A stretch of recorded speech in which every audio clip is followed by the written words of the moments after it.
Un niño o una niña de 12 años en prácticamente ningún país del mundo puede fumar, no puede beber, no puede tomar una serie de decisiones legales, no puede votar en casi ningún país o no puede hacer una compra de un tema más serio donde él firme con su firma, sino que depende de sus padres. Sin embargo, hay países donde un niño o una niña con 12 años sí puede decidir empezar a hormonarse para cambiar de sexo. Es terrible, ¿no? No puede fumar, pero sí puede hormonarse. El mundo, la sociedad, nos intenta hacer ver que esto es lo mejor, que es una especie de misericordia. Si él o ella se sienten distinto de lo que sus genitales dicen, si el niño dice que se siente niña o la niña dice que se siente niño, ¿quiénes somos nosotros para obligarle a seguir siendo niño? Bueno, vamos a ver, en primer lugar, la naturaleza ha hablado y ha determinado. El sexo no se elige, no es como una camisa, como una corbata que te puedas poner un día y al día siguiente te pones otra. El sexo es una cosa mucho más profunda con la que naces.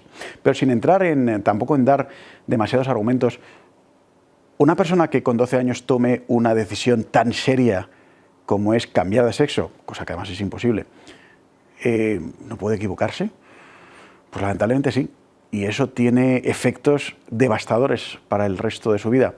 Es lo que ha escrito Abigail Shrier, una columnista de The Wall Street Journal, en un libro muy provocador, pero diáfano y muy clarificador. Y esto es lo que nos cuenta. Cuando en 2020 Abigail Shrier publicó en Estados Unidos su libro Irreversible Damage, tuvo que sufrir una dura campaña del lobby trans. Y lo mismo le está ocurriendo ahora con su publicación en español del libro Un daño irreversible, editado por Deusto. Arriesgándose a ser colocada en la diana y a salirse de lo políticamente correcto, esta columnista del Wall Street Journal, formada en la Universidad de Oxford y doctorada en Derecho en Yale, ha publicado una valiente e importantísima investigación sobre el daño en su salud que las transiciones están provocando en los menores de edad mientras son promocionadas y auspiciadas por estos lobbies y permitidas por el poder político. En los últimos años se han disparado los casos de menores que quieren cambiar de sexo. Se está convirtiendo en una especie de moda, una corriente cultural alimentada en las redes y las escuelas. Pero en vez de ahondar en los problemas concretos de cada menor, se les está poniendo en bandeja sin más la hormonación y posterior intervención quirúrgica. En su libro investiga estos casos denunciando los excesos del activismo trans en Estados Unidos, pero que ya es asimilable a otros países, también en España y en América. Por ello, Abigail Shrier avisa: «Padres, alejad a vuestros hijos de la ley trans para que no pase como en Estados Unidos». En su investigación, Abigail Shrier percibió este problema principalmente entre adolescentes blancas de familia progresista y de clase media alta con episodios habituales de ansiedad. Shrier las define como chicas profundamente angustiadas que han descubierto en el género una forma de recibir cariño y atención, y en lugar de decir que odian su cuerpo y la pubertad, que están hartas de tener 15 años, dicen que odian ser mujeres y que deberían ser chicos. Y da en la clave de una moda centrada especialmente en una generación que lo tiene todo. Creo que la falta de desafíos hace que paradójicamente sus vidas sean más complicadas. Parece que los humanos estamos programados para sufrir ciertas dosis de angustia y dolor, y que si no tenemos razones para el sufrimiento, lo creamos. Lo vemos mucho en esta generación, con unos niveles altísimos de ansiedad y depresión, aun cuando no han vivido guerras mundiales, aun cuando no han vivido una depresión económica, no se han enfrentado a los desafíos de generaciones anteriores y sin embargo lidian con un sufrimiento insoportable, asegura Abigail. Y pese a todo, se les ofrece a demanda unos cambios irreversibles que pueden destrozar su vida para siempre. En su investigación ha llegado a la conclusión de que los jóvenes de ahora quieren ir a otra velocidad por las razones equivocadas. Lo hacen por sus amigos y por celebrarlo en el instituto.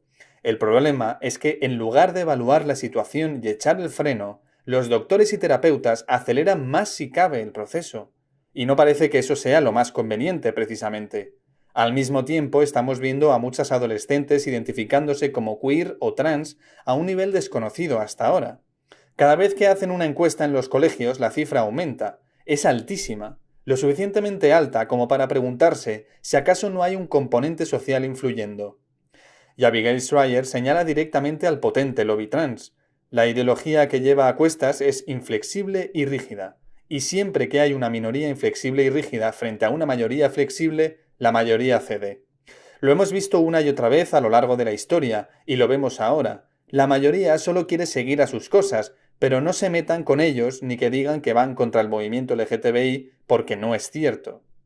De modo que tenemos una mayoría que ha ido cediendo y una minoría de activistas que han conseguido que cedan, asegura duramente. Y por ello, la autora de Un daño irreversible alerta sobre la imposición de la ideología de género en las escuelas. En su opinión, enseñan mucho menos y adoctrinan mucho más en ideologías extrañas, y además confundiendo a los niños. Pero Shrier va más allá y alerta de una confusión deliberada y masiva, que comienza cuando tienen 5 años y que continúa a base de insistencia a lo largo de los cursos. Abigail asegura que el odio y la violencia que utilizan los lobbies trans se producen por sus flojos argumentos. Mi libro tiene la capacidad de convencer a mucha gente de que hay peligros reales y de que deberíamos ser más cautos cuando animamos a adolescentes a recorrer este camino. Lo que hacen es intolerable. Si la gente viera la facilidad con la que se inician tratamientos experimentales con los chicos, esto se acabaría. Tienen mucho que perder. Además desvela cómo de indefensos y solos se sienten los jóvenes y las familias de cuyos hijos se han arrepentido tras cambiar de sexo. Afirma recibir mensajes todo el tiempo. Es abrumador, y dedico mi tiempo a responder a padres que están desesperados, que no conocen a ningún terapeuta, ningún grupo de apoyo.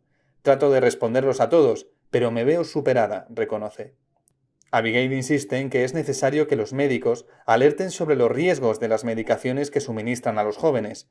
Es la obligación de la gente que suministra bloqueadores de la pubertad que sean honestas y asuman que no tenemos ni idea de los efectos a largo plazo de estos tratamientos. Hay una larga lista de contraindicaciones que afectan a la densidad de los huesos, al cerebro, etc. Estas secuelas son, añade la autora de la investigación, devastadoras y se van conociendo más conforme pasa el tiempo. Toman testosterona. Casi con total seguridad estos niños no podrán tener sus propios hijos. Lo hacen con niños pequeños. Estamos aprendiendo de las implicaciones de tomar bloqueadores de la pubertad y hay cirugías que salen terriblemente mal. Y hay niños que nunca tendrán un órgano sexual funcional por culpa de los bloqueadores. La comunidad médica tendrá que rendir cuentas por lo que hizo, avisa Abigail. Sobre las leyes que se están aprobando en varios países donde se plantea que los menores puedan cambiar de nombre también en el registro al afirmar que se sienten de otro sexo, Abigail Shrier cree que es extremadamente peligroso. Según su experiencia, estos niños sufren un daño terrible. A menudo se arrepienten y toman decisiones que tienen consecuencias sobre sus vidas que no se pueden tomar con 12 años. Sobre todo, las chicas que toman estas decisiones sufren trastornos de ansiedad y depresión y no son capaces de pensar con claridad. Tenemos que parar esto. Sé que da miedo levantarse, pero es lo que tenemos que hacer. La gente de bien tiene que decir basta. Son niños de 12 años. No puedes poner una decisión de este calado sobre los hombros de un adolescente con problemas. Por último, envía un consejo a las familias. Padres, alejad de esto a vuestros hijos. ¿Habéis visto lo que ha ocurrido en Estados Unidos? Alejadlos del adoctrinamiento en las escuelas. No lo permitáis. No traguéis con esto. Tenéis la suerte de contar con este precedente, y no olvidéis que vosotros sois los padres. Los padres americanos han perdido el norte, han perdido la autoridad sobre sus propios hijos.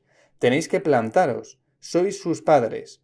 Y los padres son los únicos que se preocupan de verdad por sus hijos, punto. Y son lo único que tienen estos niños para evitar un daño terrible. Un daño irreversible. Atención, porque es un tema que en los próximos años, y desde ya, es de absoluta actualidad y cada vez hay más jóvenes que les están creando estas confusiones de género diciendo que pueden elegir lo que quieren ser. Hay que formarse en estos temas y a esos niños y esas niñas hay que acogerles, hay que quererles y hay que darles soluciones, no caer en un discurso políticamente correcto. Les espero en el próximo programa de Documentos EWTN.